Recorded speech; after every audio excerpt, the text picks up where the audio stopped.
Sebelum kita melakukan pruning anggur atau pemotongan dahan-dahan anggur, maka seharusnya kita melakukan pemupukan terlebih dahulu ya secara rutin.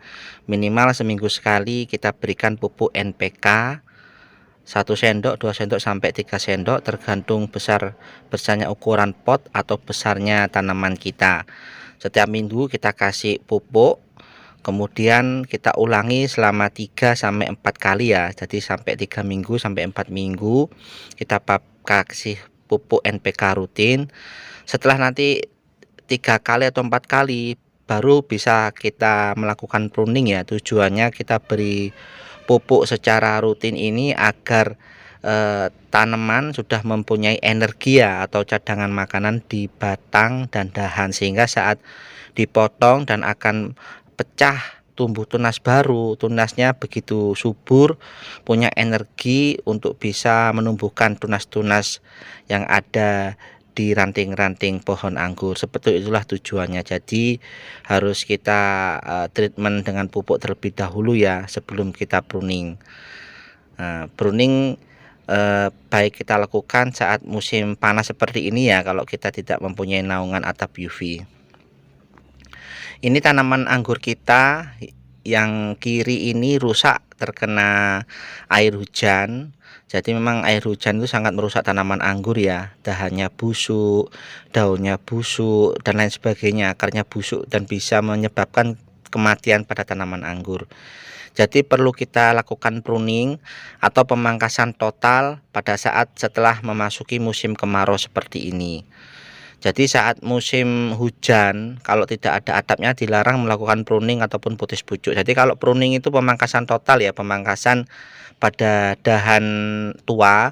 Tetapi kalau putus pucuk hanya pemotesan atau pemangkasan pada ujung-ujung dahan ujungnya ya. Jadi beda. Kalau pruning betul-betul total ya pemangkasannya. Ini umurnya baru 1 tahunan seperti ini, tapi pertumbuhannya kurang subur karena selama 5 bulan kena hujan terus, otomatis daunnya layu, mati, batangnya layu juga ya, ujung-ujungnya juga patah batangnya sehingga tidak optimal.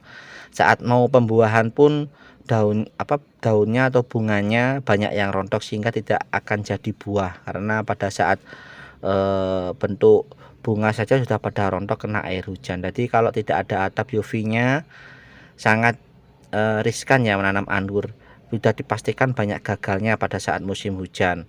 Mulai daunnya rontok, batangnya patah-patah, pertumbuhannya kurang maksimal. Walaupun ada buahnya gini pasti kena hujan rontok juga. Jadi tidak bisa maksimal.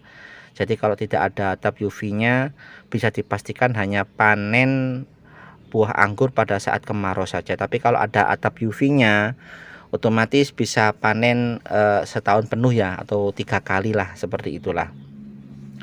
Jadi pruning pada tanaman saya ini dikarenakan sudah banyak kena penyakit, kurang subur karena terkena air hujan. Jadi sebenarnya pruningnya bukan pruning pembuahan ya, tapi pruning untuk perbaikan tanaman anggur kita yang tidak ada UV-nya, seperti itulah.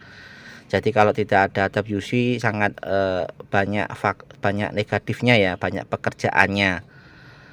Ini aja kalau gini baru tunas, ini kalau kena air hujan terus ya mati lagi, akhirnya layu lagi. Jadi tunasnya kasihan, mau tumbuh lagi baru tumbuh beberapa minggu akhirnya layu lagi karena terkena air hujan terus menerus.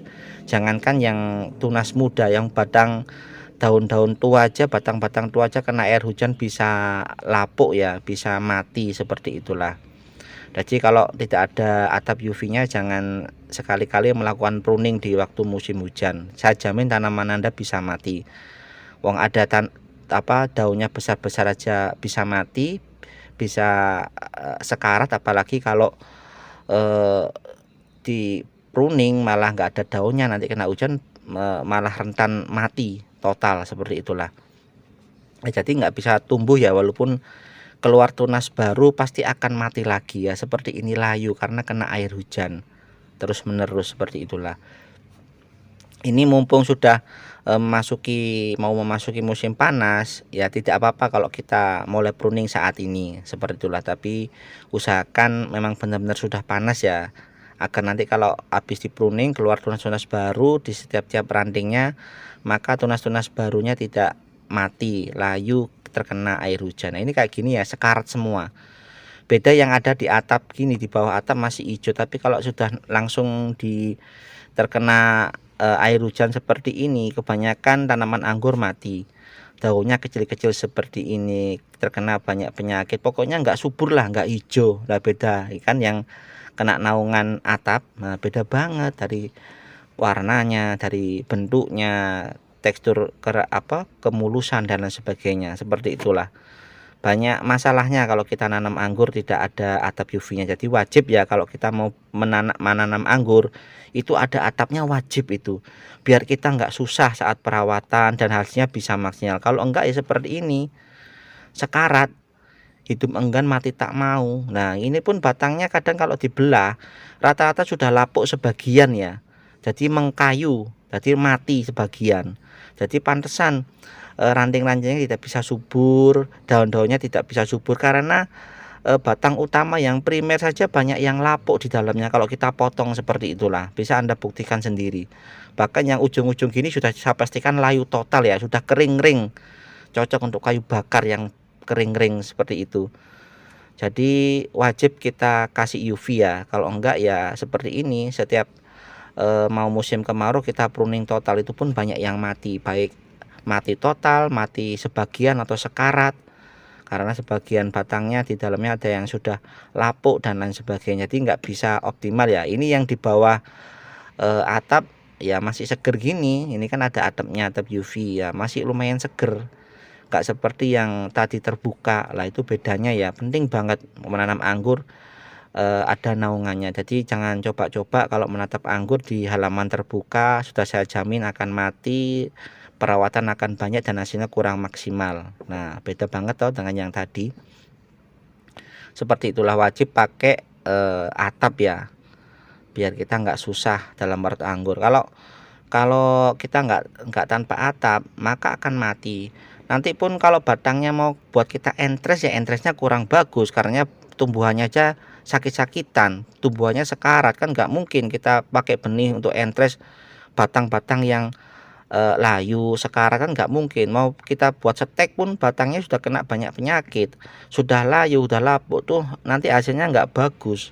Kalaupun mau kita cangkok juga nggak bagus juga, karena kan kalau mau kita buat benih bibit, baik itu entres, setek ataupun cangkok, harus tanaman yang sehat. Kalau tanaman yang model begini udah sekarat, sudah itu enggan mati tak mau karena kena air hujan terus menerus, mau kita buat entres, mau kita cangkok, mau kita setek ya susah ya, hasilnya pasti nggak bagus dan kurang maksimal. Nah, jadi kalau mau membuat pembenihan harus dari tumbuhan yang betul-betul sehat, kuat dan bugar ya, seperti itulah. Nah, nanti kita pruning total dengan tujuan untuk peremajaan tanaman, bukan pembuahan ya. Nah, seperti itulah. Jadi repot ya kalau nggak ada atapnya, tanaman sering mati, sering bermasalah, perawatan banyak dan tidak bisa dibuahkan. Tapi kalau ada atapnya, mau dibuahkan kapanpun terserah kita, mau hujan pun nggak masalah karena ada atapnya. Tapi kalau nggak ada atapnya jangan coba-coba melakukan pembuahan, sudah saya jamin mati. Seperti itulah. Jadi ibaratnya gini, tanamannya itu kayak orang. Kalau setiap hari kena hujan ya pasti akan sakit tanaman atau orang itu. Tetapi kalau tanaman atau orang itu ada naungannya, ada rumahnya, walaupun hujan tetap hangat, walaupun kepanasan tetap hangat karena ada atapnya. Sama kayak anggur ini. Manusia kalau anggur kena hujan terus-menerus ya sakit juga. Nah, kayak tanaman anggur saya logikakan seperti itu ya. Nah, seperti ini. Jadi selama 5 bulan musim hujan tidak pernah saya pupuk sama sekali. Karena percuma kalau kita pupuk, nanti hujanan, apalagi hujan 3 hari 3 malam, pupuknya kan juga hilang, percuma, mubazir. Jadi hanya perawatan penyemprotan fungi saja ya, jamur yang saya lakukan selama 2 minggu sekali atau 3 minggu sekali sesempat saya tentunya. Nah, seperti itulah. Jadi saya sarankan bagi Anda yang ingin membudidayakan anggur harus ada atapnya. Minimal kalau Anda di pot ya taruh aja di teras ya. Pokoknya nggak kena air hujan. Nah, ini contohnya yang sudah saya pruning tadi. Batangnya kebanyakan sudah tua, layu, kering seperti ini. Pantesan daunnya nggak tumbuh. Kalaupun tumbuh pasti nggak sehat, kecil-kecil, kerdil, kena penyakit karena nggak ada yang sebagian masih hijau gini ya, tapi sebagian sudah layu. Betul-betul layu, betul-betul kayu kering yang siap dibuat bahan kayu bakar seperti itu. Jadi pertumbuhannya seperti ini yang Anda lihat, batangnya kering, batangnya kedil-kedil, daunnya pun kedil-kedil, terkena aneka banyak jamur, banyak penyakit dan lain sebagainya. Gini kan nggak bisa dibuat entres juga nggak bisa, dibuat setek nggak bisa, mau dicangkok juga nggak bisa. Lawang bahannya saja kayak gini, sekarat gini, nggak mungkin kita buat reproduksi untuk tanaman anggur dari batang-batang yang seperti ini. Nah, jadi sangat rugi besar kalau menanam anggur tidak ada naungan atap UV-nya ya. Jadi kalau kita punya pot pun harus di bawah atap ya, seperti itulah. Apalagi Anda menanam langsung di tanah di halaman terbuka ya, saya bisa katakan Anda gagal dalam menanam anggur karena hampir setiap tanaman anggur yang kena hujan itu pasti sekarat bahkan mati. Jadi jangan percaya omongan pedagang bahwasanya jenis anggur ini tahan penyakit tahan terhadap hujan. Itu bohong besar. Belum pernah saya lihat di Indonesia di lahan terbuka tidak ada atapnya bisa tumbuh subur. Paling-paling nanti ya tumbuh suburnya saat setelah di pruning di musim kemarau seperti yang saya lakukan ini. Jadi bohong bener para penjual ataupun siapa YouTuber ataupun siapa yang mengatakan jika ada tanaman anggur bisa tahan terhadap hujan, guyuran hujan, itu tidak benar. Pasti daunnya pada rusak semua, batangnya pada mati kebanyakan dan pertumbuhannya stagnan. Bisa saya jamin gitu. Jadi jangan mudah percaya ya. Bagi pengangguran pemula jangan mudah terpedaya dengan omongan para penjual atau budidaya anggur yang mengatakan anggur jenis ini jenis itu kuat terhadap gempuran air hujan. Sudah saya pastikan tidak ada yang kuat. Daunnya akan sekarat, batangnya sekarat dan pertumbuhannya stagnan. Mau berbuah pun saat bunga pun banyakkan rontok, ujung-ujungnya nggak jadi ya, seperti itulah. Kalaupun bisa berbuah biasanya buahnya nggak maksimal, nggak manis, anyep bahasa Jawanya gitu ya. Terus kena jamur juga, jadi nggak layak dijual. Pokoknya nggak bisa, intinya gitu. Nah, ini coba kita pruning ya, salah satu contoh tanaman. Nah, kita pruning total. Tapi kalau dari pengalaman saya, memang kadang dari mata tunasnya, dari tunas tersier itu ada yang disisakan 1, ada yang 3, ada yang 5, ada yang 9, ada yang 12. Itu tergantung tanamannya juga ya. Kadang ada yang mudah seprut di mata tunas ke-1, ke-2 dan 3, ke-5 atau 12. Itu tergantung tanamannya dan tergantung pengalaman kita juga. Kalau 3 mata tunas sudah bisa mengeluarkan tunas yang bagus ya nggak apa-apa. 3 tunas saja sudah cukup, nanti kita seleksi tunas mana yang paling bagus itu yang kita pertahankan. Nah, seperti itulah kita. Kalau saya pribadi saya sarankan bagi Anda pemula potong aja 3 sampai 5 tunas tersier kalau mau pruning, amannya gitu. Jadi kalau ada kalanya tunas yang kita pertahankan tidak ada yang tumbuh, pastikan nanti yang bawahnya ada ya, yaitu kayak gitulah. Nanti kita seleksi. Kalau hanya menyisakan 1 ataupun tersiernya dipotong total, takutnya nanti nggak tumbuh tunas. Nah, seperti itulah yang untuk menjaga-jaga seperti itu. Dan biasanya dari pengalaman saya, terkadang kalau orang melakukan pruning total tanpa menyisakan daun sama sekali, terkadang tanaman itu stres terus kadang langsung mati. Nah, jadi dari pengalaman saya, kalau bisa saat pruning total jangan dihabiskan semua daunnya, tolong sisakan 1 ranting atau 2 ranting yang ada daunnya. Fungsinya apa? Nanti tetap ada fotosintesis di pohon anggur tersebut. Syukur-syukur pada paling ujung pada batang sekundernya itu ada daunnya, ada rantingnya. Dengan tujuan apa? Kalau paling ujung ya kayak gini ya, paling ujung pada batang tersier masih ada batang batang batang tersier pada ujung sekundernya masih ada batang tersiernya, otomatis nutrisi kan akan disedot terus, mulai dari akar ke batang primer, ke batang sekunder, terus pada ke ujung. Nah, harapan saya gitu. Jadi paling ujung usahakan ada batang tersier yang masih Anda sisakan yang ada daunnya, dengan tujuan agar nutrisi tetap bisa terhisap sampai ujung batang sekunder. Nah, seperti itulah. Di samping kita sisakan beberapa daun di batang tersiernya ya, satu atau dua lah. Jadi dalam satu batang yang kita pruning total masih ada satu atau dua atau tiga batang tersier yang masih ada daunnya. Ini juga yang sistem talis kita potong semua ya, kisakan dua atau tiga mata tunas saja nggak apa-apa lah seperti ini. Ini sebagian kita cangkok juga ya, nanti buat kita ganti untuk tanaman yang mati atau tanaman yang kita rasa kurang maksimal produksinya. Semisal kayak the skipping itu ternyata tanamannya mohon maaf ya, buahnya mudah pecah walaupun vigor, tapi buahnya mudah pecah lah, jadi otomatis perawatannya kan lebih intensif deh, seperti itulah. Nah, kita pruning total, kita sisakan 3 mata tunas saja, seperti itulah, nanti biar tumbuh lagi. Nanti kalau sudah tumbuh tunas lagi kita seleksi lagi ya, seperti itulah biar nggak kaget. Jadi intinya kalau bisa, kalau pruning total, kalau pruning kan batang tua ya, dan itu pun pendek. Kalau potes pucuk kan ujung-ujung batang tersier itu pun enggak frontal, tapi kalau pruning itu frontal ya, batang tua. Nah, jadi kalau bisa sisakan beberapa tunas di batang tersiernya itu ada daunnya, biar enggak kaget ya. Kalau digunduli semua kan nanti tanaman kaget. Karena biasanya masaknya banyak, ibarat masak banyak 5 kilo beras, habis itu enggak masak sekali kan kaget nanti. Jadi tolong sisakan satu atau dua atau bahkan tiga ya batang tersier yang ada daunnya. Dan yang paling ujung batang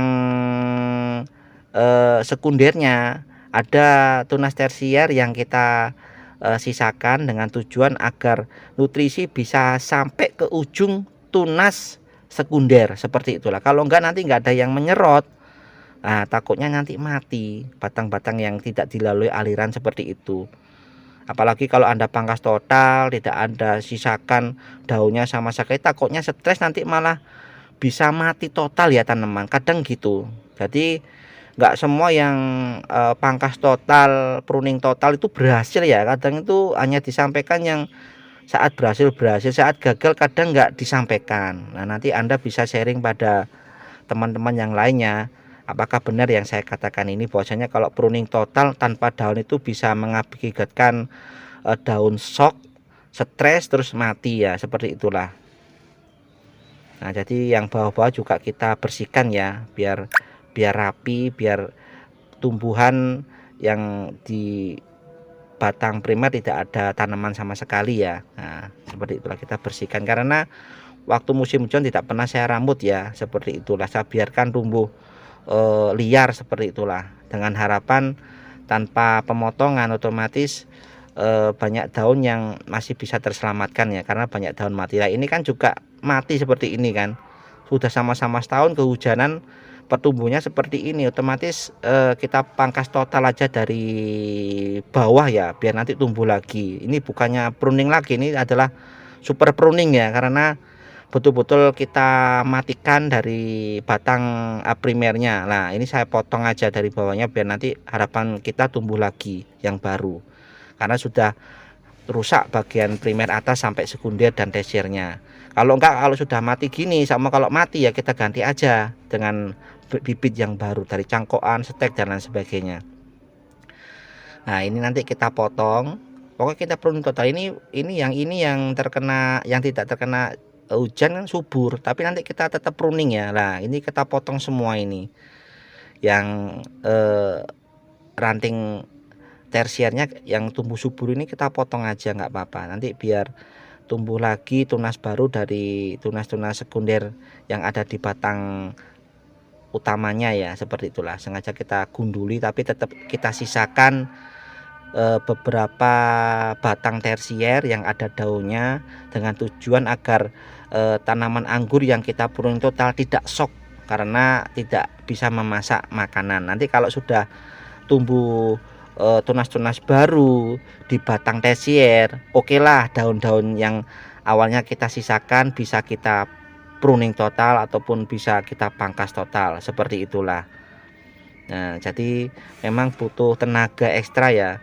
Harusnya gini kan, kalau ada atapnya kan pruningnya untuk pruning pembuahan. Kalau ini kan pruningnya pruning pemulihan tanaman agar bisa tumbuh lebih sehat lagi, lebih subur lagi, seperti itulah. Jadi rugi parah kalau kita nanam anggur tidak ada atap UV-nya, seperti itulah. Jadi memang menanam anggur itu butuh modal banyak, biaya banyak, karena harus membuat rumah untuk anggur, rambatan untuk anggur, seperti itulah. Jadi modalnya memang banyak, tapi hasilnya sepadan dengan apa yang telah kita keluarkan, seperti itulah. Jadi tetap semangat dalam menanam, apalagi kalau kita menanam tanaman anggur pada pot ya, otomatis pertumbuhannya kurang maksimal ya, beda dengan langsung di tanah atau on root langsung di tanah, otomatis akarnya bisa kemana-mana, akarnya bisa tumbuh bebas. Kalau di pot, apalagi potnya kecil, otomatis saat kena serangan hujan ya kurang bisa bertahan ya, seperti itulah.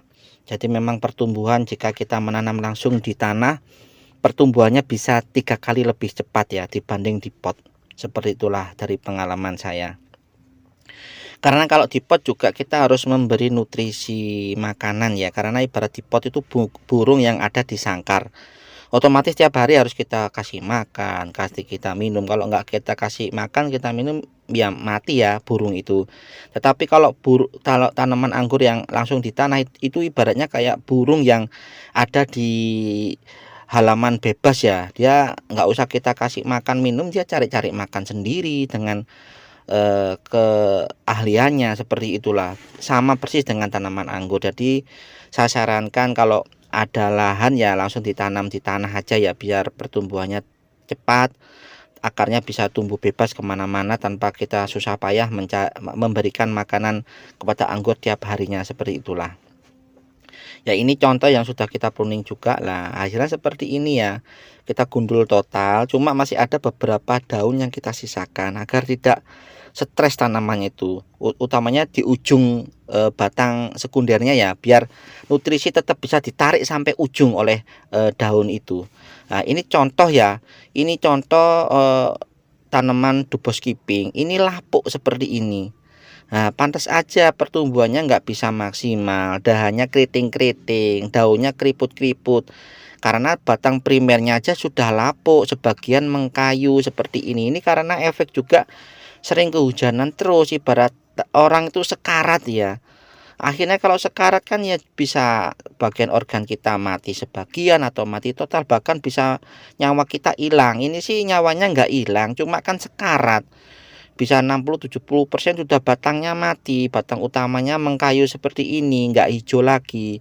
Jadi kalau mau meneruskan nutrisi ke batang sekunder dan tersier ya susah juga, wong batang primernya aja udah lapuk kayak kayu gini lah. Loh, lapuk gini kan, kalau masih segar kan nggak mungkin langsung patah kalau kita bengkok-bengkokkan, jadi sudah rusak. Ya kalau separah ini ya mending kita bunuh aja, kita ganti dengan tanaman yang baru, karena kalau mau dipertahankan sudah sekaratnya parah, sudah 90%, batang primernya aja udah mengkayu, seperti itulah. Nah, jadi harus kita ganti total ya. Ini adalah salah satu efek dari terkena air hujan terus, bisa sekarat, mati setengah, ataupun mati total jika tidak ada efek UV-nya. Nah, ini sebagian sudah kita pruning ya, sebagian belum.